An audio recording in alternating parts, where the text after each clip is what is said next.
Welcome to my channel CA Gayatri's Education, and today we are going to discuss about debit note and credit note.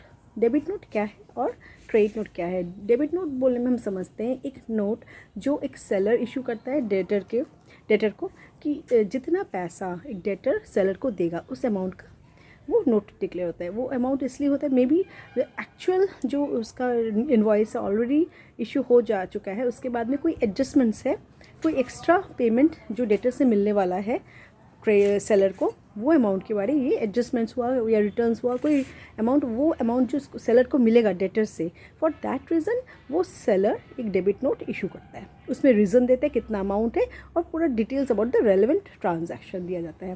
Right. And when we speak of credit note भी seller ही issue किया करता है for the debtor. ये जितना amount वो credit करता है डेटर को, फॉर एग्जांपल कोई सेल्स रिटर्न हुआ है, राइट, तो उसके लिए क्या है, सेलर कुछ पैसा डेटर को देगा तो उतना अमाउंट वो डेटर के अमाउंट में क्रेडिट करता है, राइट. तो दोज आर द एडजस्टमेंट, जो पेमेंट डेटर को वो दे रहा है सेलर, उसके बेसिस में वो क्रेडिट नोट तैयार करता है. The reason of credit, the reason of adjustments and वो रेलेवेंट ट्रांजेक्शन डिटेल्स वो वहाँ पे देगा पेमेंट का.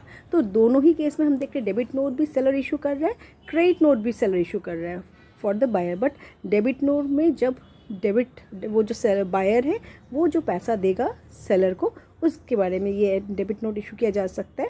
But when we say about credit note, जब सेलर कुछ पैसा डेटर के अकाउंट में क्रेडिट कर रहा है, उसी बेसिस में ये क्रेडिट नोट दिया जाता है.